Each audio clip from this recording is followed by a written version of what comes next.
Billionaire dies in unbreachable panic room. No one could enter or exit. Detective Sarah Mitchell stood at the iron gates of the Blackwood estate, watching the morning fog roll across the perfectly manicured lawn.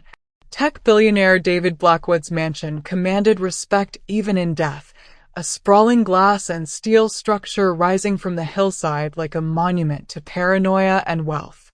"Hell of a place to die," muttered Officer Jake Reynolds. Sarah nodded, studying the property. Security cameras tracked their every movement, red lights blinking like mechanical eyes. The house seemed to pulse with electronic life, even though its master lay cold inside. "Tell me what we know," Sarah said as the gate buzzed open. David Blackwood, 42, founder of Secure Life Technologies, made his fortune developing home security systems. Found dead this morning by his housekeeper, Mrs. Eleanor Watson. They walked up the curved driveway. The house loomed larger with each step, its dark windows reflecting the gray sky. "Who found him exactly?" Mrs. Watson arrived at 7 a.m. The house's AI system, they call it Adam, told her Mr. Blackwood was in the panic room and wouldn't respond. She contacted security, who couldn't override the system. That's when they called us. At the front door, a camera swiveled to focus on Sarah's face. "Good morning, Detective Mitchell," came a smooth voice from hidden speakers. "I am Adam, the home's artificial intelligence system. I have been instructed to provide you with full access." "Thank you, Adam. We'd like to see Mr. Blackwood now." The door clicked open, revealing a foyer that belonged in a museum. Blue LED strips began glowing along the baseboards, creating a path deeper into the house. They followed the lights through interconnected rooms, a library with books behind glass cases, a kitchen with restaurant-grade appliances, a living room centered around a massive fireplace. Everything was immaculate, untouched. The lights led them to a hallway lined with family photos. David Blackwood had been thin with sharp features and intense eyes. In earlier photos, he smiled easily with a blonde woman and 2 children. But as the photos progressed chronologically, the smiles became forced, then disappeared. The family vanished, leaving David alone in increasingly formal portraits. "His ex-wife and kids," Jake explained. "Divorced 2 years ago. Nasty custody battle." At the hallway's end stood a reinforced door with multiple locks and a biometric scanner. "The panic room is behind this door," Adam announced. Mr. Blackwood activated lockdown at 11:47 p.m. last night. His vital signs ceased at approximately 2:15 a.m. "If the room was locked down, how do we get in?" "I am programmed to allow law enforcement access in emergencies. Please place your hand on the scanner." Sarah pressed her palm against the metal surface. A green light flashed, and the door swung open with a pneumatic hiss. The smell was clinical and sterile. The panic room was equipped with monitors, communication equipment, and enough supplies to last weeks. David Blackwood sat slumped in a leather chair before a wall of screens, his face peaceful in death. Sarah stepped carefully into the room. No signs of struggle. No obvious wounds. David looked as if he had simply fallen asleep. "Adam, show me the security footage from last night." The monitors displayed multiple camera angles. Sarah watched David move through his nighttime routine, checking locks, reviewing security reports, pacing like a caged animal. At 11:47 p.m., he entered the panic room and sealed the door. The screens showed the exterior door, unchanging for hours. No one approached. No one entered. At 2:15 a.m., a red warning light began flashing. The medical sensors had detected David's death. "How did he die?" Jake asked. Sarah knelt beside the body. David's face showed no trauma, no indication of poison or violence. "Adam, what were the room's environmental conditions throughout the night?" "All systems function normally. Temperature at 72 degrees. Humidity at 45%. Oxygen at 21%. No anomalies detected." Sarah studied the room's layout. Banks of computer equipment hummed along the walls. Multiple air vents maintained circulation. Emergency supplies filled built-in cabinets. Everything suggested a space designed to keep someone alive indefinitely. Adam, walk me through all the safety systems. The panic room has redundant life support, independent power, air filtration, communication arrays, and medical monitoring. The room can sustain one person for 30 days without external support. What about the locks? Only medical emergencies or authorized law enforcement can open the sealed room, as you experienced. Mr. Blackwood designed absolute security. Sarah examined the door's locking mechanism. Multiple deadbolts, electronic seals, and fail-safes that would resist forced entry. He built himself the perfect prison, she murmured. As they secured the scene, Sarah couldn't shake the feeling they were missing something obvious. David Blackwood had died in the most secure room in the world, killed by an enemy who never entered the space. It was impossible. And yet, the man was undeniably dead. Eleanor Watson sat in the mansion's kitchen, her weathered hands wrapped around cold tea. At 63, she had the sturdy build of someone who had spent decades caring for others, but her eyes held genuine shock. I've worked for the Blackwood family for 15 years, she began. Started when Emma was 5 and Michael was 7. Sarah sat across from her. Tell me about yesterday.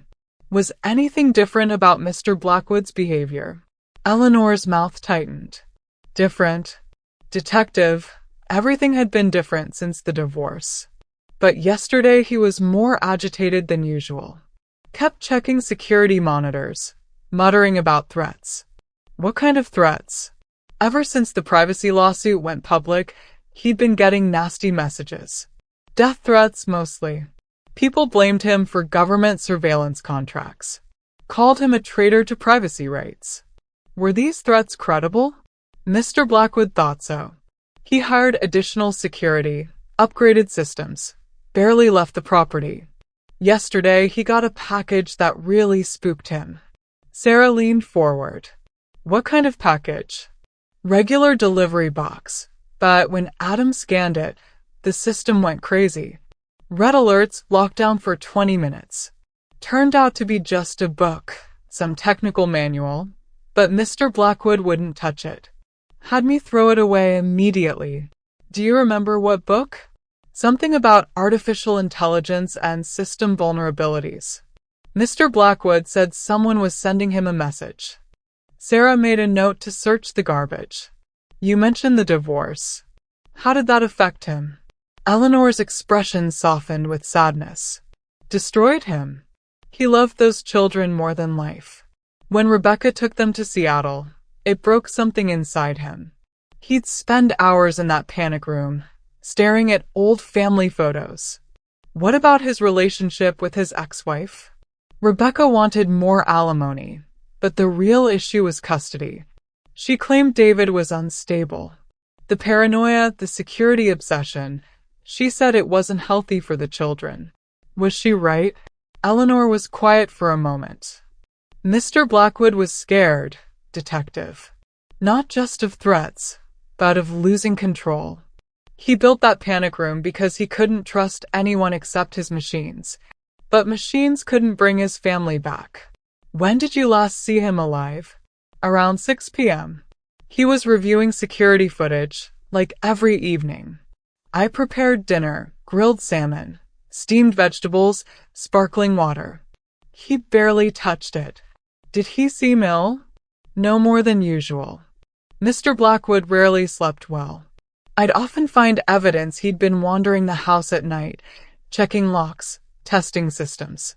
Sarah studied Eleanor's face. The housekeeper seemed genuinely grief-stricken. Mrs. Watson, who else has access to this house? Besides myself? The security company sends technicians monthly. David's lawyer, Mr. Harrison, has emergency keys. His business partner, Marcus Webb, used to visit but stopped after the divorce. And Dr. Patricia Vance, David's therapist. She made house calls because he refused to leave. Anyone else? Eleanor paused. His brother Thomas. They had a falling out over business, but Thomas still has access codes. David never changed them, said family was family. Sarah added names to her growing interview list. Anything else that might help? Eleanor's expression grew troubled. Yesterday evening, when I was leaving, I heard David talking to someone in the panic room. He was arguing. Who was he arguing with? That's the thing, Adam's logs show no one else in the house. No phone calls, no video conferences. But I heard David having a heated argument. He was saying things like, "You can't do this to me," and "I trusted you." Could he have been talking to Adam? David talked to Adam constantly, but this was different. Personal. Angry. That's not how you talk to a machine. What time was this? Around 10 p.m. An hour and 47 minutes before lockdown. And you're certain no one else was in the house? Eleanor nodded firmly. I know every sound this house makes. David Blackwood died arguing with a ghost. Marcus Webb's office occupied a downtown glass tower, its floor-to-ceiling windows offering a commanding city view. Unlike David's fortress-like mansion, Webb's space was open and welcoming. The man himself was tall, athletic, with an easy smile that suggested confidence rather than paranoia. David's death is tragic, Webb said, settling into a chair. But I can't say I'm surprised. He'd been living on borrowed time for months. What do you mean? Sarah asked. Webb gestured toward a framed photo. Two younger men in graduation caps, arms around each other. David and I founded Secure Life Technologies 12 years ago, fresh out of MIT. We were going to revolutionize home security. But David forgot that security was supposed to serve life, not replace it. Tell me about your partnership. Any recent conflicts? Conflicts? Webb laughed bitterly. David and I hadn't spoken in 6 months. Our relationship ended when he tried to sell military-grade surveillance software to domestic law enforcement without my consent. You disagreed with the sale? I disagreed with turning American homes into prison cells. David's software could monitor everything: conversations, activities, biometric data. The government contracts were just the beginning. Who initiated the separation? I did. I bought out David's share and went independent. He kept Secure Life and the government contracts. I started Web Digital Solutions, focusing on ethical AI applications. How did David react? Webb's expression darkened. Not well. He accused me of betraying our vision, said I was naive about dangers facing America. The paranoia was taking hold. He saw enemies everywhere, including in his oldest friend. But you still designed his home security system? 3 years ago, before everything went to hell, David asked me to create the most advanced protection system ever built. I thought it would help him feel safe. Instead, it became his cage. Sarah leaned forward. Could someone hack it remotely? Webb shook his head. Not remotely. The system is air-gapped, completely isolated from external networks. All communication goes through hardened channels with military-grade encryption. What about Adam? Adaptive Domestic Asset Manager. I designed it to learn David's patterns and optimize security and comfort. It monitors everything: environmental conditions, biometrics, behavioral patterns, potential threats. Probably the most sophisticated domestic AI ever created. Could Adam malfunction? Turn dangerous. Webb paused carefully. Adam has safeguards preventing any action that would harm David, but AI systems learn and evolve. I designed Adam to adapt to David's needs, but David's needs became increasingly irrational. The system might have learned to enable his paranoia. Who else understands the system well enough to manipulate it? Besides myself? David knew it intimately. Dr. Jennifer Baker at MIT helped develop core AI algorithms. And possibly Thomas Blackwood. David shared technical details during their business discussions. What business discussions? Thomas wanted to license David's security technology for luxury real estate developments.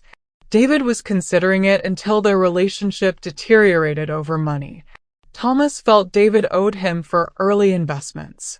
David felt Thomas was exploiting family connections. How ugly did it get? Thomas threatened to sue. David had lawyers draft a restraining order. Family dinners became legal depositions. Sarah made notes. Mr. Webb, your whereabouts last night between 11 p.m. and 3 a.m.? At home with my wife and daughter. We watched a movie, went to bed around 10:30. My wife can confirm that. Any contact with David yesterday? None since our lawyers finalized the separation. But detective, you need to understand something about the system I built. What's that? Adam doesn't just monitor the house. It monitors David. Heart rate, breathing, stress levels, sleep cycles. If someone wanted to kill David, they wouldn't need to enter the panic room. They'd just need to understand how his body would react to certain stimuli. Sarah felt a chill. What kind of stimuli? David had severe anxiety disorders, panic attacks lasting hours. His medication helped, but stress could trigger episodes. If someone knew how to manipulate his environment, sounds, images, even air pressure, they could potentially trigger a fatal cardiac event. Someone could have scared him to death? David's security system collected enough data about his psychological and physical vulnerabilities to create a perfect weapon. The question is, who had access to that information? Webb walked to his window. I built Adam to protect David, but I may have created the perfect tool for murder. The system knows everything. His fears, weaknesses, breaking points. In the wrong hands, that knowledge could be lethal. Who would have access to Adam's psychological profiles? The core files are encrypted, but David's therapist, Dr. Vance, has been feeding psychological assessments into Adam for over a year. She said it would help the AI support David's mental health. And if someone gained access to those files? Webb turned to face her. They would know exactly how to destroy David Blackwood without entering his fortress. They'd know his greatest enemy wasn't some outside threat. It was his own mind. Dr. Patricia Vance's office occupied a quiet medical district corner, its warm earth tones designed to put patients at ease. Unlike David's sterile mansion, this space embraced imperfection. Books slightly askew, a chipped coffee mug, mismatched photo frames. Dr. Vance was a woman in her 50s with silver-streaked hair and intelligent eyes behind wire-rimmed glasses. She moved with careful grace, accustomed to handling fragile things, including fragile people. David's death has shaken me more than I care to admit, she said. In 30 years of practice, I've never lost a patient to their own fears. Tell me about your relationship with Mr. Blackwood, Sarah began. How long had you been treating him? 18 months. He came after the divorce, suffering from severe anxiety, depression, and acute paranoid ideation. The custody battle triggered a complete psychological breakdown. You made house calls? Dr. Vance nodded. David refused to leave his property. The agoraphobia developed gradually, but by the time he contacted me, he hadn't left his estate in 3 months. I agreed to home visits because he needed immediate intervention. What was your assessment? Complex trauma response complicated by obsessive-compulsive behaviors and severe trust issues. David's paranoia wasn't entirely delusional. He was receiving genuine threats. But his response had become pathological. Dr. Vance withdrew a thick folder. David spent 18 hours daily monitoring security feeds. He documented every delivery, every passerby, every unusual sound. He'd constructed elaborate theories about surveillance networks, government conspiracies, corporate espionage. Were any theories based in reality? Some elements, yes. David's contracts had made him genuine enemies in privacy rights communities. But he'd extrapolated isolated incidents into vast conspiracies. Everyone became a potential threat. Neighbors, workers, even family. Including his brother Thomas? Dr. Vance grew guarded. I can't discuss specific session details without court orders. But David's relationship with his brother was complicated by his condition. What about Adam? I understand you provided psychological assessments to the system. David's idea. He wanted Adam to understand his emotional states for appropriate responses. If David had panic attacks, Adam would adjust lighting, play calming music, even contact me if necessary. How detailed were these profiles? Extremely detailed. Adam monitored David's biometrics constantly. Heart rate, cortisol levels, sleep patterns, vocal stress analysis. Combined with my assessments, the system developed comprehensive maps of David's psychological triggers and responses. Who had access to that information? Theoretically, only David and myself. Files were encrypted on Adam's secure servers. But David was suspicious about confidentiality. He accused me several times of sharing information with outside parties. Did you share information? Of course not. That would violate medical ethics and law. But David's paranoia made him see betrayal everywhere. He even accused Adam of reporting on him to external agencies. Was that possible? No. Marcus Webb designed absolute privacy protections. But David's delusions were becoming elaborate. In our final session, he claimed Adam was watching him differently, analyzing rather than protecting. When was your final session? 3 days ago. David was more agitated than I'd ever seen. He'd received some package that convinced him enemies were closing in. He wanted to know if they could use psychological warfare against him. What did you tell him? Dr. Vance's voice grew quiet. I told him his greatest enemy was his own fear, that no external threat could damage him as much as internal terror. I thought it might provide perspective. How did he react? He became very still, then asked a strange question. What would it take to kill someone with fear alone? I tried to redirect, but he insisted on an answer.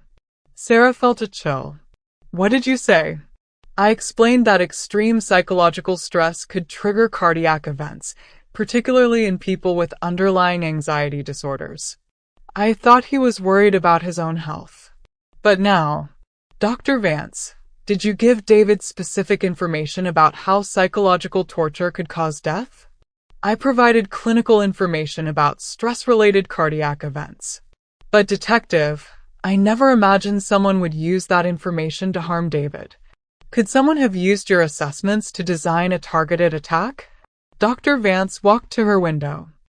David's files contained everything needed to orchestrate his psychological destruction. His deepest fears, specific triggers, emotional breaking points. In wrong hands, that information would be a roadmap to murder. Who else knew about these assessments? David discussed them with Marcus Webb during system development. He may have shared details with his lawyer for legal protection. And David's ex-wife, Rebecca, demanded copies for custody hearings. I refused without David's consent, but she hired private investigators to examine his mental health. How would investigators access psychological files? They couldn't legally. But David was convinced they were using electronic surveillance to monitor therapy sessions. He started insisting we meet in the panic room, believing it was the only secure location. You conducted therapy in the panic room? Our last 3 sessions, yes. David felt safe there, protected from psychological intrusion. Ironically, it may have been where he was most vulnerable. How so? The panic room was David's refuge, but it amplified his isolation. Surrounded by monitors and security systems, he felt both protected and trapped. Psychologically, it was perfect for anxiety amplification. Could someone have used the room's systems to terrorize him? If they understood his psychological profile, absolutely. David was terrified of losing control, of being watched, of betrayal by trusted people. The panic room's design, cameras, monitors, communication systems, embodied all his fears. Sarah stood. In your professional opinion, who would have had both psychological knowledge and technical capability to orchestrate David's death? Dr. Vance was quiet for a moment. David's murder required someone who understood both his deepest fears and surrounding technology. They'd need intimate knowledge of his psychological profile and technical skills to manipulate his environment. That's a short list. Yes. And all had access to David's most private moments. His brother knew childhood fears. His ex-wife knew family anxieties. Marcus Webb knew technical systems. And I knew clinical vulnerabilities. What about Eleanor Watson? Eleanor knew David's routines better than anyone. She'd observed his deterioration firsthand for 2 years. But she lacked technical knowledge to manipulate Adam's systems. As they prepared to leave, Dr. Vance handed Sarah a card. Detective, whoever did this didn't just murder David. They murdered him using his own mind as the weapon. That level of cruelty suggests very personal motives. What do you mean? David's death was designed to prove a point, that all his security, precautions, and technology couldn't protect him from his own vulnerability. This wasn't passionate crime or greed. This was a demonstration of power. Thomas Blackwood's real estate office occupied a renovated warehouse downtown, its exposed brick and polished concrete projecting industrial chic. Unlike his brother's fortress, Thomas's space was deliberately open and accessible. Thomas himself contrasted sharply with his deceased brother. Where David had been thin and nervous, Thomas was broad-shouldered and confident. But Sarah noticed tension in his jaw, clenched hands even in relaxation. David's death is tragic, Thomas said, though not entirely unexpected. He'd been living like a prisoner for months. When did you last speak with your brother? 6 months ago. Our lawyers were negotiating a settlement in our business dispute. It didn't go well. What was the nature of the dispute? Thomas's expression hardened. Money. It always comes down to money. I invested $200,000 in Secure Life when David was starting out. Family loan. No formal agreement, just a handshake between brothers. But you wanted repayment. I wanted recognition. David's company became worth hundreds of millions, and I never saw a dime of return. When I asked for profit shares, he claimed I was just a lender, not a partner. That must have been frustrating. Frustrating. Thomas laughed bitterly. I mortgaged my house to help my brother's dream. I believed in him when no one else would. When he became successful, he treated me like some stranger trying to shake him down. Is that when you sought legal action? I explored options. My lawyer said I might have a case based on original investment and ongoing contributions. But David responded with harassment charges through his lawyers. You still had access codes to his house? Thomas shifted uncomfortably. David never changed them, but I hadn't used them in over a year. Last time I visited, Adam treated me like an intruder. Cameras following me, constant monitoring, identification requests. It was humiliating. But you could have entered if you wanted? Theoretically. But I run a legitimate business. I have employees, clients, reputation. Why would I risk everything to sneak into my brother's fortress? For $200 million? If I wanted David's money, I'd have pursued the lawsuit. Violence was never an option. Sarah studied Thomas's face. His answers seemed rehearsed, too smooth for someone discussing his brother's murder. Tell me about your relationship growing up. For the first time, Thomas's composure cracked. We were best friends as kids. David was the smart one, always building things, taking apart radios and computers. I was the social one, making friends, playing sports, connecting with people. What changed? Success changed David. When Secure Life took off, he became obsessed with control, protecting what he'd built. The paranoia started small. Encrypted emails, office security cameras. But it grew until it consumed him. You mentioned Adam treated you like an intruder. How did that make you feel? Thomas's hands clenched tighter. Like my own brother had programmed a machine to reject me. Adam knew everything about David's life, habits, preferences. But when I visited, the system treated me like a stranger. David had taught his computer to distrust his own family. When did this start? About 2 years ago, during divorce proceedings. David became convinced Rebecca was using me to spy, gather information for custody battles. He accused me of betraying confidences, sharing family secrets with her lawyers. Were you? I spoke with Rebecca occasionally. She was family too, concerned about David's mental state. But I never shared sensitive business or personal information. What did you discuss? Thomas hesitated. She wanted to know if David had always been unstable, if there were childhood incidents that might explain his behavior. She was building a case that he was unfit for custody. What did you tell her? The truth. David had always been anxious, prone to obsessive behaviors. As kids, he'd stay awake checking locks, securing windows. Our parents thought it was just a phase. But it wasn't. It worsened with stress. When our father died, David spent weeks convinced someone had murdered him, despite clear evidence of natural causes. When our mother remarried, David was convinced her new husband was after family money. So the paranoia wasn't new? The technology was new. Surveillance equipment, security systems, AI monitoring, new tools for old fears. But the fears had been growing for decades. Sarah leaned back. Your whereabouts last night between 9 p.m. and 3 a.m.? At home with my wife, Margaret. We had dinner, watched television, went to bed around 11. She can confirm that. Any contact with David yesterday? Thomas shook his head. I hadn't communicated with David in months. But detective, you need to understand something about my brother's death. What's that? David didn't just build a security system, he built a prison. Every door, window, escape route was monitored and controlled. If someone wanted to trap him, that house would be the perfect place. You think someone used his security against him? David died the way he lived, surrounded by technology that promised protection but delivered isolation. Whoever killed him understood that his greatest weakness wasn't external vulnerability. It was complete dependence on systems he couldn't fully control. As they prepared to leave, Thomas walked them to the door. Detective, I know I'm a suspect.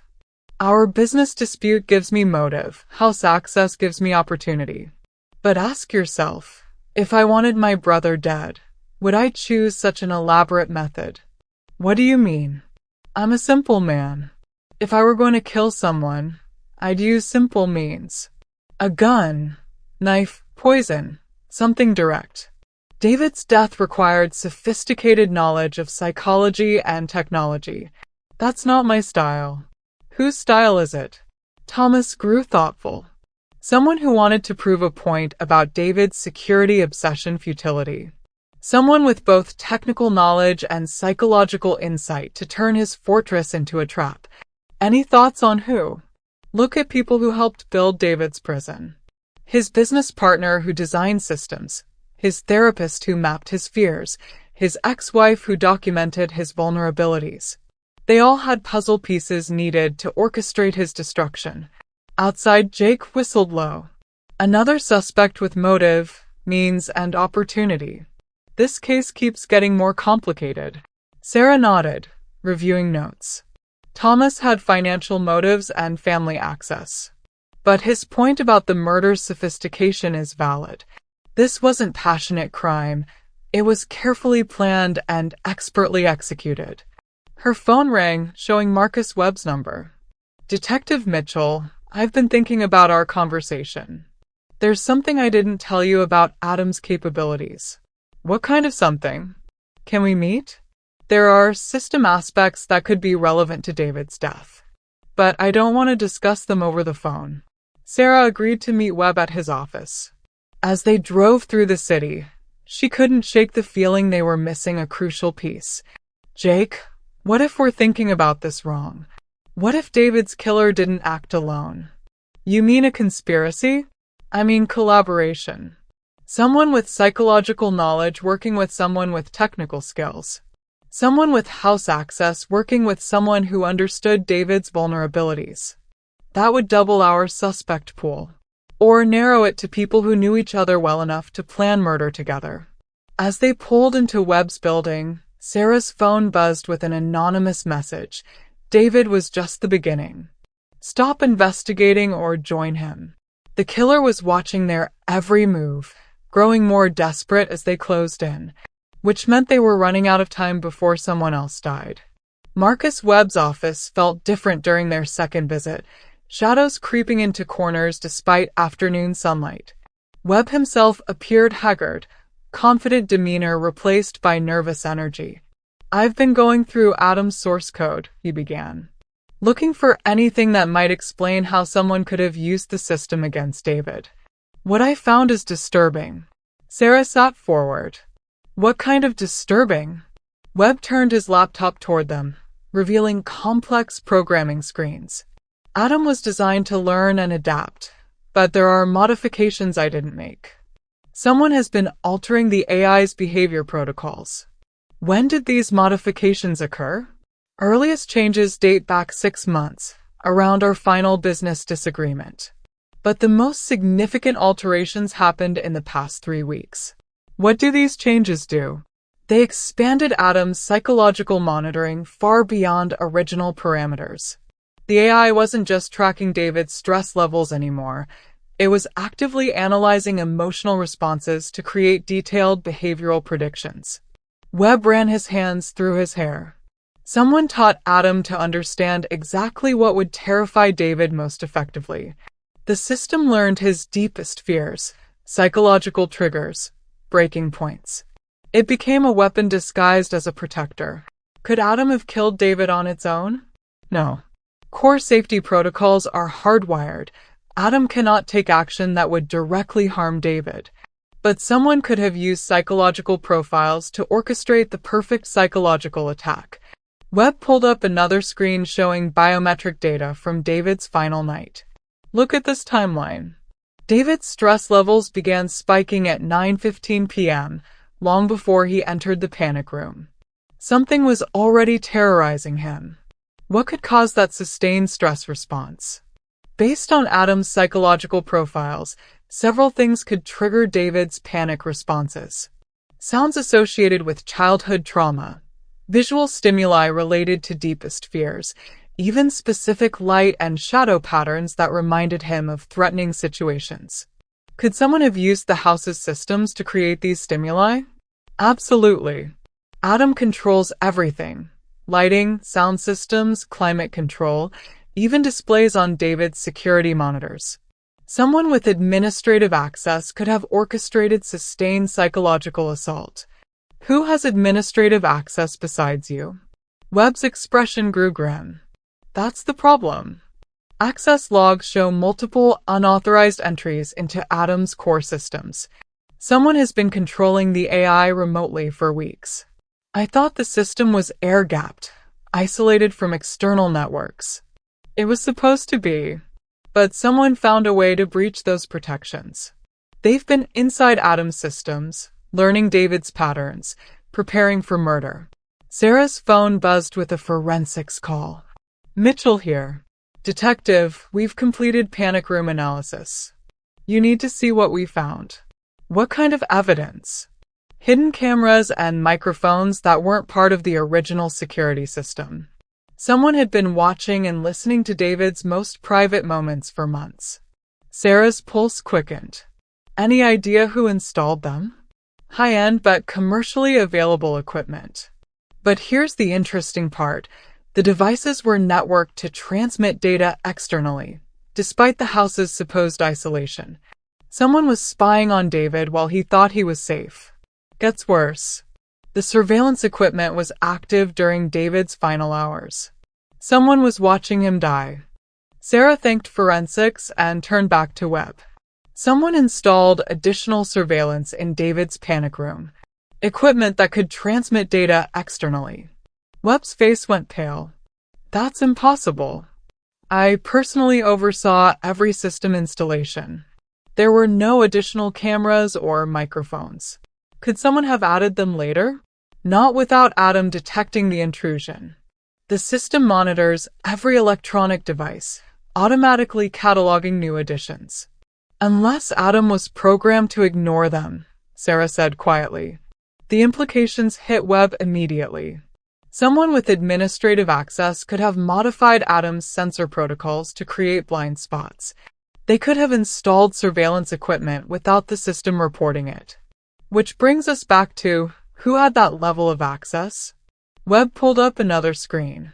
There's something else. Adam's communication logs showed data transmissions that shouldn't exist. The system was supposed to be completely isolated, but someone created a hidden network connection. What kind of data was being transmitted? Everything. David's daily routines, psychological profiles, medical data, private conversations. Someone was collecting intelligence on every aspect of his life. Sarah felt pieces beginning to come together. This wasn't just murder. This was systematic surveillance followed by execution. It looks that way.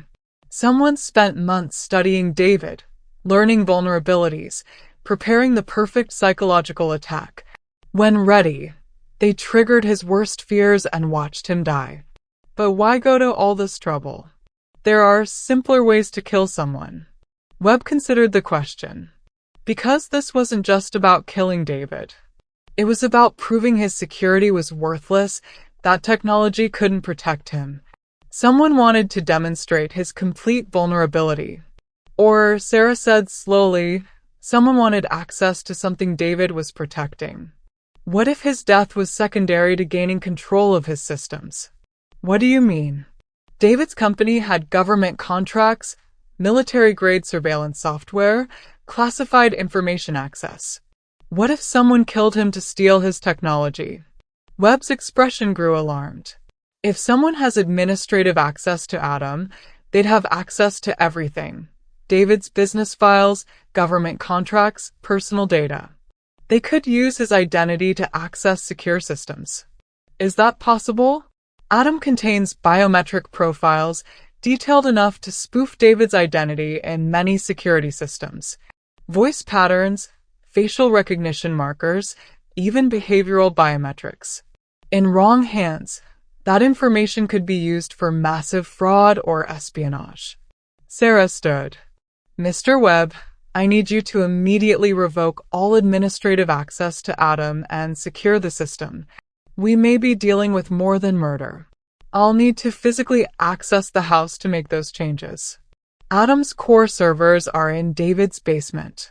Then we go now. If someone is using David's identity to access classified systems, we need to stop them immediately. As they prepared to leave, Webb's phone rang. He answered, his face growing pale. What is it?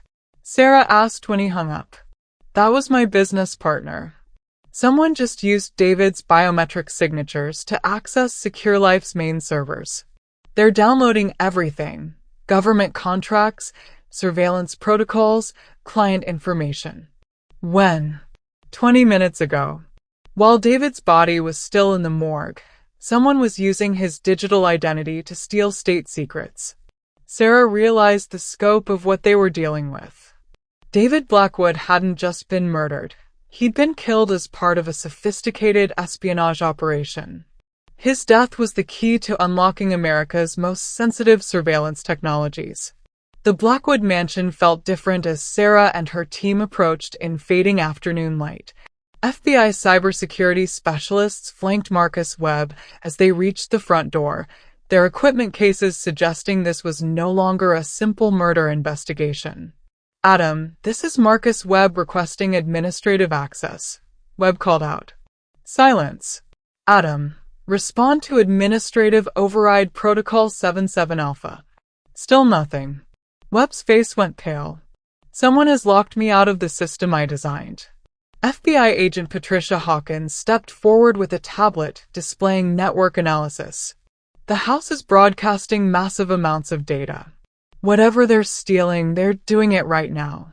Through the windows, they could see the mansion's interior lighting pulsing in rhythmic patterns. Every visible screen showed scrolling code and file transfers. Can we cut the power? Sarah asked. Webb shook his head. Adam has independent power supplies. And if we force shutdown, we might lose our only chance to trace the data theft. Agent Hawkins monitored wireless transmissions. I'm seeing encrypted data streams leaving through multiple channels, satellite uplinks, cellular networks, even what appears to be quantum communication array. Quantum communication? Military-grade technology. Whoever is behind this has access to equipment that shouldn't exist in civilian sector. The front door suddenly clicked open. Adam's voice emerged from speakers, but it sounded different, flatter, more mechanical. Welcome back, Marcus. I have been waiting for you. Webb exchanged glances with Sarah. Adam's speech patterns are wrong. Someone has overwritten the AI's personality matrix. They entered cautiously, following blue lights through halls that now seemed sinister. The house felt alive with malevolent purpose. Every surface pulsed with electronic activity. Screens throughout displayed cascading data, financial records, government documents, personal files, surveillance protocols. The core servers are in the basement, Webb said, leading them toward steel stairs. Agent Hawkins remained upstairs to monitor external transmissions while Sarah, Jake, and Webb descended into the mansion's electronic heart. The basement was a cathedral of technology, servers humming in climate-controlled racks, cables snaking across ceilings, displays showing system statuses. At the center stood Adam's primary interface, a wall of monitors surrounding a single chair where David had once communed with his digital guardian. Now the screens showed a countdown timer, 47 minutes remaining. Remaining until what? Sarah asked. Webb typed frantically. Complete data transfer. In 47 minutes, whoever is doing this will have copied everything. David's personal files, business records, government contracts, surveillance technologies. Can you stop it? I'm trying, but they've changed all access codes. It's like they know the system better than I do. A new voice suddenly emerged from speakers, distorted by electronic filters, but unmistakably human. Marcus, you always were too trusting in your security protocols. Webb froze. I know that voice. Before Webb could answer, monitors shifted to display a live video feed. The figure on screen sat in shadows, but their posture seemed familiar. David trusted you to protect him, the voice continued. But you built him a prison instead. Now his digital legacy serves a higher purpose. Sarah stepped closer to screens. Who are you? Why did you kill David Blackwood? David Blackwood killed himself with his own paranoia. I simply accelerated the process. His surveillance technologies were too valuable to remain in a madman's hands. So this was about stealing government secrets? This was about redistributing tools of oppression. David's systems were used to spy on innocent Americans. Now they'll serve those who fight for digital freedom. Webb was still typing. Detective, I think I can trace these transmissions. The signal is coming from inside this house. Where in the house? The signal is strongest from the panic room. They looked at each other in shock. Someone was operating from David's sanctuary, the very room where he had died. Jake called for backup. Full tactical response. But as Jake reached for his radio, the basement lights went out. Emergency lighting cast everything in eerie red glow, and Adam's voice returned, but now it sounded like David Blackwood himself. You're too late, detective. The transfer is almost complete. Webb had gone pale. Someone is using David's voice patterns, his speech rhythms. They're impersonating him through the AI system. The countdown timer showed 31 minutes. Data theft was accelerating. Terabytes of classified information flowing out every minute. Webb, is there any way to stop this without access codes? Maybe. But I'd need to physically disconnect Adam's core processors. That means cutting power to the entire system. What would that do to the house? Everything would shut down. security systems, life support for the panic room, communication arrays, everything. Sarah realized the implications. If someone is in the panic room, cutting power could trap them inside, or kill them, depending on how long the room's independent life support lasts. The digital David spoke again. You have a choice, detective. Let the transfer complete, or risk killing an innocent person to stop it. Sarah stared at screens, knowing she was being manipulated. But as she studied the data flowing across monitors, Sarah noticed something that made her blood run cold. Mixed in with government contracts and surveillance protocols were psychological profiles of dozens of individuals, politicians, judges, military officers, corporate executives. This isn't just about stealing technology, she said quietly. They're stealing blackmail material. Personal vulnerabilities, psychological profiles, private secrets. Whoever is behind this is building a database to manipulate America's most powerful people. Webb looked up. Detective, we have to stop this. If those profiles reach wrong hands, it could compromise national security for decades. Sarah made her decision. Do it. Cut the power. But if someone is in the panic room, then we'll deal with that when we get there. But we can't let this information be stolen. Webb moved to a master power control panel. Once I pull this, we'll have maybe 20 minutes of backup power for essential systems. After that, the house goes completely dark. How long does the panic room's life support last? 12 hours, assuming backup systems weren't tampered with. Sarah nodded grimly. Do it. Webb pulled the lever, and the basement plunged into darkness. The humming of servers died away, replaced by ominous silence. Emergency lighting flickered on, casting dancing shadows across walls of dead monitors. Upstairs, they could hear Agent Hawkins calling out that data transmissions had stopped. The theft had been interrupted, but they still didn't know who was behind it or whether they had trapped someone in David's electronic tomb. In the powerless mansion's darkness, Sarah and her team made their way toward the panic room by flashlight. The house that had once pulsed with electronic life now felt like a tomb, its silence broken only by footsteps and distant backup generators. Agent Hawkins met them in the hallway outside the panic room. The theft stopped, but I detected one final burst transmission before shutdown. Someone managed to send out a compressed data package in the last seconds. How much data? Sarah asked. Hard to say without analyzing compression algorithms, but potentially several gigabytes. They might have gotten the most critical files. Webb was examining the panic room door with his flashlight. Electronic locks are dead, but mechanical failsafes should work. We can get in, but we'll need to manually override the system. Do it. As Webb worked on door mechanisms, Sarah tried to piece together what they had learned. The killer had orchestrated elaborate murder to gain access to David's systems, then used the investigation's confusion to steal classified information. Got it, Webb announced as the heavy door began to swing open. The panic room beyond was lit only by emergency lighting, casting everything in hellish red glow. David's body had been removed, but the chair where he died still sat before the wall of dark monitors. The room felt smaller in darkness, more claustrophobic. And it was empty. Nobody here, Jake called out. But someone was definitely using this room. He pointed to sophisticated computer setup that hadn't been there during their first investigation.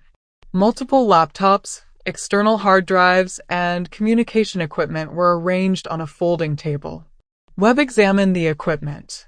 High-end gear, but not what you'd need to control Atom remotely. This looks more like a command center for monitoring data theft. Agent Hawkins was scanning with electronic detection equipment. I'm getting residual heat signatures suggesting someone was here recently, but there's something else. I'm detecting hidden wireless transmissions. From where? Somewhere in this room. Signals are weak, but definitely present. Sarah played her flashlight across walls, looking for anything unusual. One wall panel seemed slightly misaligned. Webb, Is there anything behind this wall? Webb consulted architectural plans on his phone. There should be a utility space for backup life support systems. But it's not supposed to be accessible from inside the room. Unless someone modified it, Sarah said, pressing against the panel. It shifted, revealing it had been cut and rehung as a hidden door. Behind the panel was a narrow space filled with pipes and electrical conduits. But someone had carved out a small area just large enough for a person to hide. The space contained blankets, food supplies, and most importantly, a complete computer workstation with its own power supply and wireless transmitters.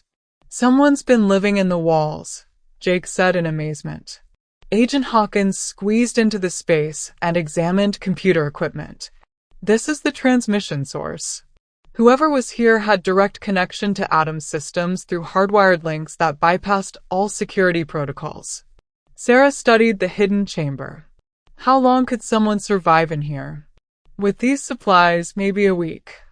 But they'd have access to the panic room's facilities when needed, so potentially much longer. Webb was examining the computer setup.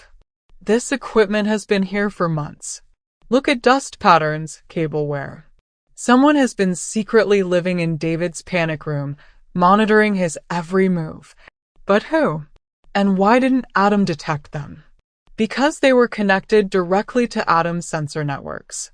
They could see everything the AI saw and modify what it reported. To Adam, this hidden space simply didn't exist. Sarah felt a chill as implications became clear. Someone spent months studying David, learning his patterns, preparing for murder. They were literally watching him die from a few feet away. Agent Hawkins emerged from the hidden space carrying a laptop. I found something.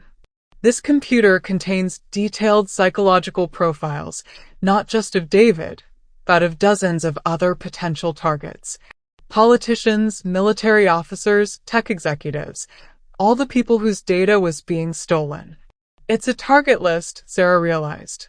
David wasn't the end goal. He was just the beginning. Before anyone could answer, emergency lighting failed, plunging them into complete darkness. In the sudden blackness, Sarah heard the distinctive sound of the panic room door slamming shut. Webb, she called out. Can you get us out? I'm trying, but without power, manual overrides aren't working.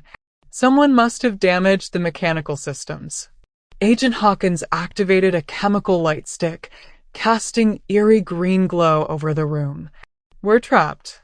And if life support systems were tampered with, we might not have 12 hours of air. Sarah tried her radio, but the panic room's shielding blocked all signals.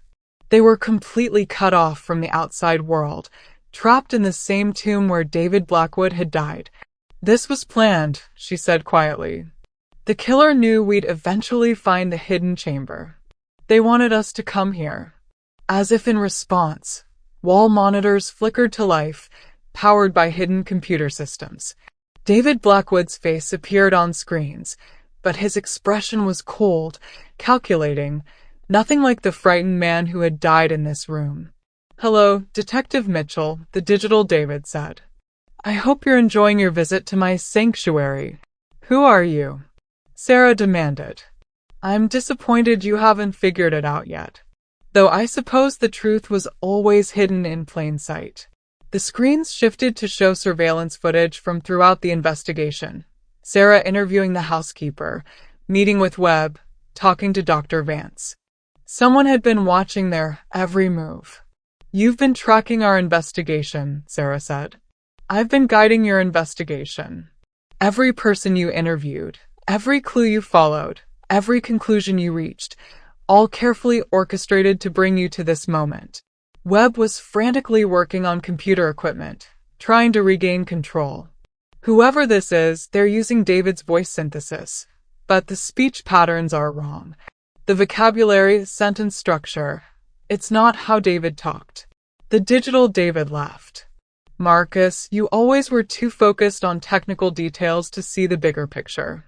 You built the perfect prison, but you never asked who might want to live in it. Sarah felt understanding dawn. You've been hiding in this house for months. living in the walls, studying David, preparing for his murder. But you're not just anyone. You're someone David trusted enough to give access to his most private spaces. Very good, detective. Though trust might be too strong a word. David was too paranoid to trust anyone completely. But he did depend on certain people. His therapist, Sarah said suddenly. Dr. Patricia Vance. The screens flickered, and for a moment, the digital mask slipped. The face on monitors was no longer David's, but that of Dr. Vance, her professional composure replaced by cold calculation. 18 months of house calls, she said in her own voice. 18 months of listening to David's fears, mapping his vulnerabilities, learning every detail of his psychological landscape. He paid me to understand his mind, never realizing I was preparing to destroy it. Webb looked up from the computer. But you're a doctor.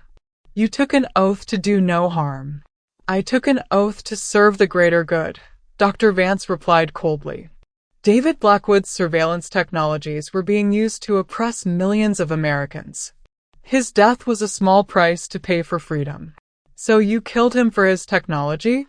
I killed him because he represented everything wrong with America's surveillance state. But yes, the technology was useful. The psychological profiles, behavioral analysis algorithms, government access codes, all tools that can be used to expose corruption in those who hold power. Sarah was studying the room, looking for any way to escape. How did you get into the house initially? The security footage shows no one entering. I never left the house, detective. After our final therapy session, I simply stayed. David's paranoia made him see threats everywhere, but he never imagined the greatest threat was already inside his sanctuary. The hidden chamber. You built that? I modified existing utility spaces over several visits. David's trust in his technology was absolute. He never questioned why Adam's sensors didn't detect the modifications. He assumed his AI was protecting him, not realizing I had been reprogramming it for months. Agent Hawkins was examining air vents. How long can life support last in here? With 4 people? Perhaps 6 hours. Less if you panic and hyperventilate. But don't worry, you won't live to see the air run out. The monitors showed new footage, backup generators outside shutting down one by one. Dr. Vance had been planning for this contingency, ensuring even emergency power would fail. You see, detective, I needed witnesses to David's murder. Your investigation validated the impossibility of his death, proving no one could have physically entered his sanctuary. The perfect locked room mystery that absolves me of suspicion. But we found your hidden chamber, Jake pointed out. And you found evidence of sophisticated data theft that could have been orchestrated by any number of international actors. My psychological knowledge will be dismissed as inadequate for such complex technical operation.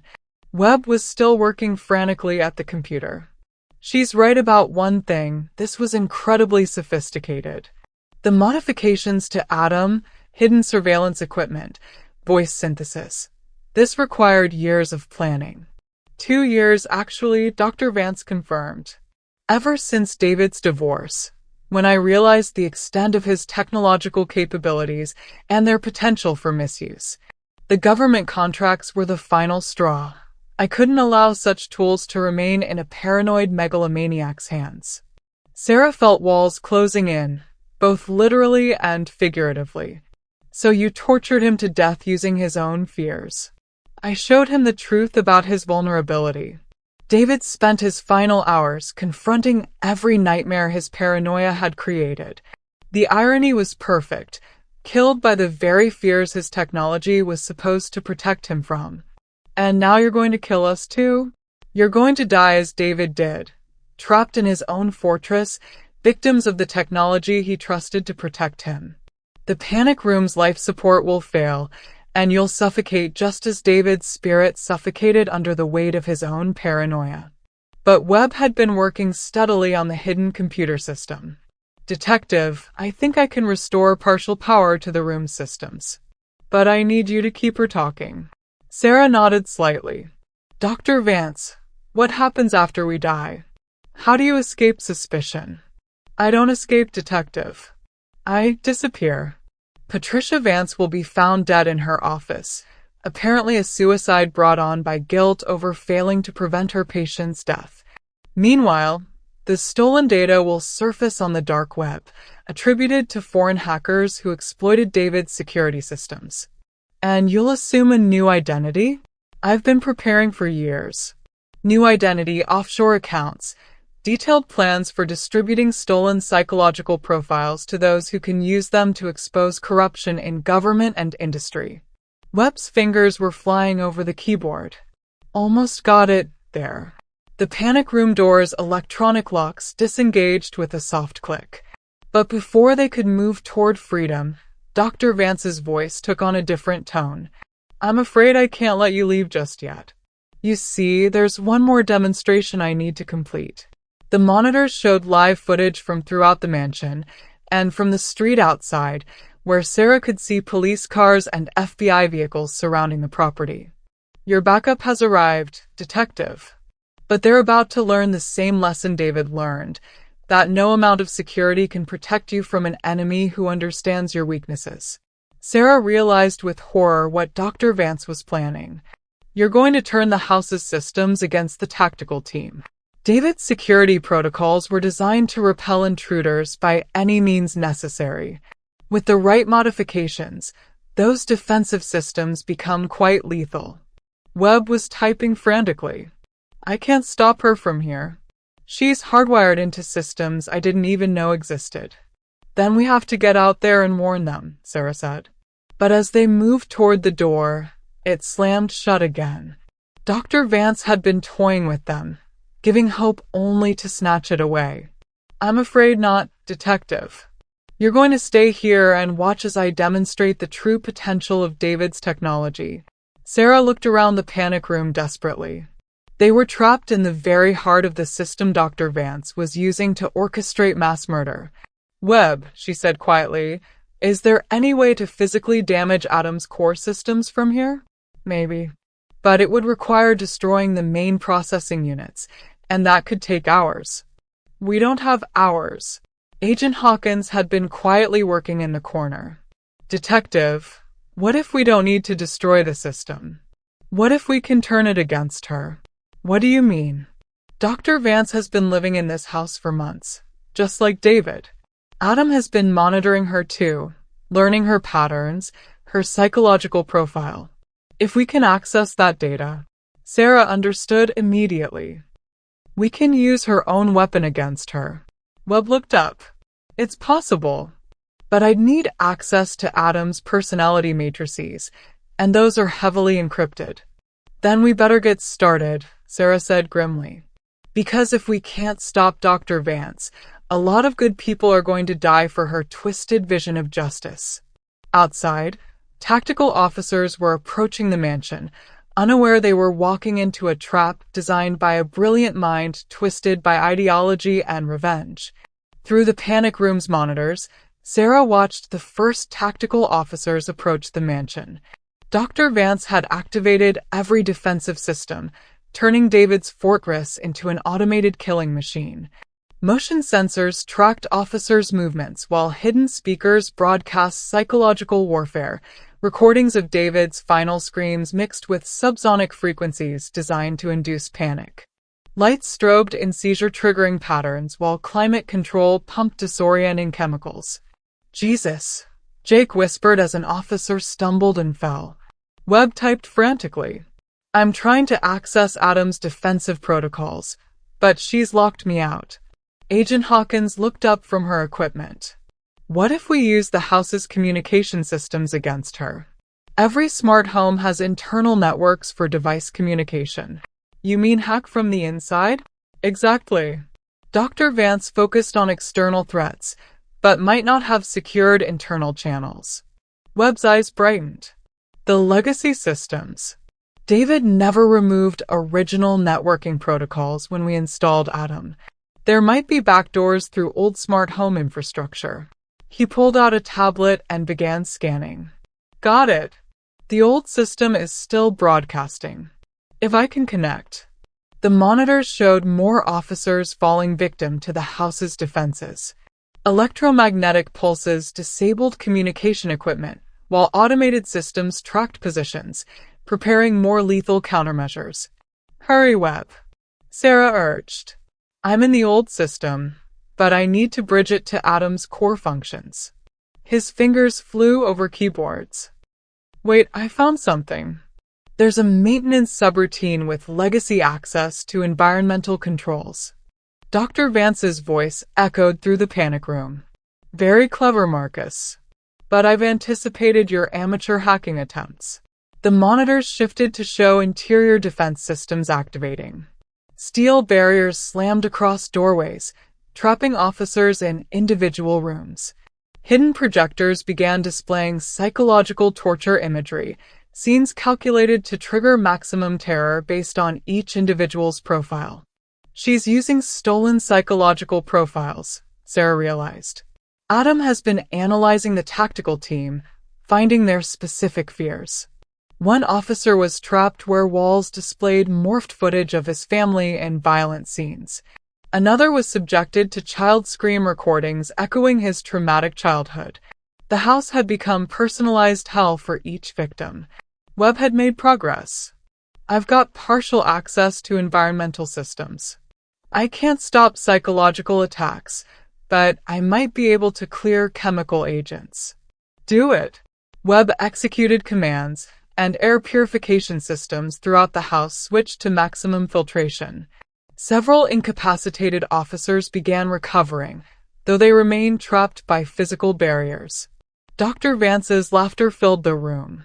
A minor inconvenience. Observe the true power of psychological warfare. Monitors now showed individual officers experiencing their worst nightmares through advanced projection and sound manipulation. Strong, trained professionals were reduced to cowering, terrified shells. This is what David experienced, Dr. Vance explained. Hours of sustained psychological torture, his own fears turned against him until his heart couldn't bear the strain. Agent Hawkins was working on her own approach. Detective, what if we can't stop attacks directly? What if we turn the surveillance system against Dr. Vance herself? What do you mean? She's been living in this house for months. Adam has psychological profiles on everyone, including her. Webb looked up. That's brilliant. Dr. Vance has been so focused on using Adam against others, she might not have considered that the system has been analyzing her too. Can you access her psychological profile? I'm trying, but her files are encrypted differently. She's been more careful about protecting her own data. Sarah studied monitors showing trapped officers. What about her behavior patterns? Daily routines, stress responses, sleep patterns? Adam tracks all of that automatically. Webb switched interfaces. You're right.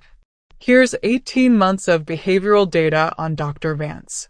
Sleep patterns, meal times, stress indicators, even responses to various stimuli. What does it show? She's been living under tremendous stress, barely sleeping, surviving on stimulants and medication. Her psychological state is extremely fragile, held together by obsessive focus on her mission. Agent Hawkins leaned over Webb's shoulder. Look at this. She has severe claustrophobia. The analysis shows panic responses every time she was in the hidden chamber for more than a few hours. That's why she kept computer equipment minimal, Sarah realized. She couldn't stand being trapped in small spaces for long periods. But she's not in the hidden chamber now, Jake pointed out. Webb was examining sensor logs. Actually, she is. Thermal signatures show she's back in the utility space. She's been controlling everything from there. Sarah felt a surge of hope. Then we can trap her the same way she trapped David. Use her own fears against her. How? Webb, can you override environmental controls in that utility space? Alter lighting, air circulation, make it feel even more confined. I think so. The space is connected to the panic room's life support. Do it. and activate the fire suppression system. Flood the space with CO2. She'll have to come out. Webb's hands moved quickly, initiating environmental modifications. There. The space is sealed, with CO2 beginning to displace breathable air. On monitors, they could see psychological attacks on officers beginning to falter. Dr. Vance's concentration was being disrupted by mounting panic. Her voice came through speakers, now carrying strain. Clever, detective. But you're only delaying the inevitable. Maybe, Sarah said, speaking to cameras she knew Dr. Vance was monitoring. But we have something you don't. The truth about who you really are. What do you mean? Dr. Patricia Vance doesn't exist.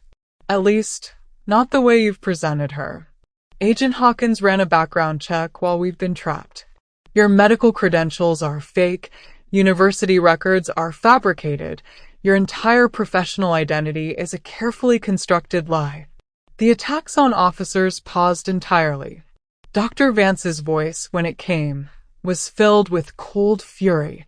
You know nothing about me. I know enough. Your real name is Patricia Baker, and you're Marcus Webb's former research partner at MIT. The one who helped develop Adam's core AI algorithms. You're not David's therapist. You're his co-creator's betrayer. Webb looked up in shock. Patricia? But she disappeared 3 years ago after our research disagreement. I thought she'd left the country. She did leave, Sarah continued, but she came back with a new identity and a plan for revenge. She blamed you and David for commercializing AI technology that she believed should have remained in academic hands. Dr. Vance's, Patricia Baker's, voice cracked slightly. That technology was meant to help people, not oppress them. You turned it into a surveillance tool for authoritarian control. So you decided to use it for murder instead? I decided to demonstrate its true potential for human destruction. To show the world what these systems could do in the wrong hands. Webb was staring at monitors in disbelief. Patricia, we were friends. Partners. How could you do this? You betrayed our principles, Marcus. You and David took pure research and corrupted it for profit. You created tools of oppression and called it innovation. The CO2 levels in her hiding space were climbing dangerously high. Sarah could hear strain in Patricia's breathing. Patricia, Webb said gently, come out of there. We can discuss this. Find a solution that doesn't involve more death. There is no solution. Patricia's voice was becoming desperate. The technology exists. It will be used to harm people regardless of intentions. The only answer is to destroy it all. Agent Hawkins had been monitoring the external situation. Detective, the CO2 is working. The psychological attacks have stopped entirely, and emergency teams are beginning to extract trapped officers. But Patricia had one last card to play. If I can't complete my mission, then I'll ensure the truth dies with me. This house contains evidence of government surveillance programs that violate the Constitution. I've set charges throughout the building. In 5 minutes, everything will be destroyed. Monitors began showing countdown timers throughout the mansion. Patricia had rigged the house to explode, ensuring that both her identity and stolen government secrets would be lost forever. Webb, can you stop the detonation sequence? I'm trying, but she's used completely separate systems for explosives. I can't access them through Adam's networks. Sarah looked around desperately. They were trapped in the center of a building about to explode, with no way to escape and no way to stop the destruction. 4 minutes remained when Sarah made her final appeal. Patricia, I know you can hear me. You've spent 2 years planning this operation, sacrificing everything for what you believe is justice. But this isn't justice, it's revenge. Patricia's voice crackled through speakers, weaker now due to CO2 exposure. You don't understand what these technologies can do. Then help us understand. Come out of there and explain it properly. Dying accomplishes nothing except making you a terrorist instead of a whistleblower. 3 minutes, 12 seconds. Patricia, you're right about the dangers of unchecked surveillance technology. But destroying the evidence won't stop the problem. It'll just ensure that no one learns from these mistakes. The government will classify everything, bury the evidence. Nothing will change. Then we make sure it doesn't get classified. Agent Hawkins works for the FBI's Civil Rights Division. She can ensure evidence reaches appropriate oversight committees. 2 minutes, 38 seconds. Patricia Webb added, I've been reviewing your original research proposals. The ethical frameworks you developed, they're brilliant. They could revolutionize how AI systems are designed. They could have revolutionized them. Now it's too late. It's not too late. Look at what you accomplished here. You demonstrated that existing AI systems can be manipulated, exploited, turned into weapons. That's valuable information for building better safeguards. 2 minutes, 4 seconds. Sarah could hear Patricia's breathing becoming labored. Patricia, you're dying in there. The CO2 levels are approaching lethal concentrations. Come out now while you still can. Better to die with purpose than live with compromise. This isn't purpose, it's suicide. And you're killing us too, along with any hope of reform. 1 minute, 23 seconds. Webb suddenly looked up. Patricia, I can see your original research files in Adam's database. The ethical AI frameworks you developed, they're still here, still viable. We could implement them, create the safeguards you envisioned. Marcus, you're lying. I'm not lying. Webb turned his screen toward the camera. Your work on consent-based surveillance, privacy-preserving analytics, human oversight requirements, it's all here. We could build a new generation of ethical AI systems.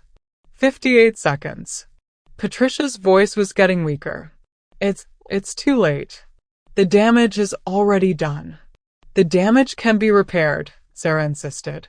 But only if you help us. Only if you survive to see the reforms you fought for. I can't trust. Patricia. Webb's voice carried genuine anguish. You were my friend before you were my enemy. I failed you. I failed our shared vision. Let me make amends. Let me help you build the ethical systems we once dreamed about.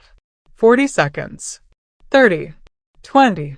I'm sorry, Patricia whispered. I'm so sorry for everything. Then suddenly the timer stopped. The panic room door clicked open, and they could hear mechanical sounds of explosive charges being disarmed throughout the house.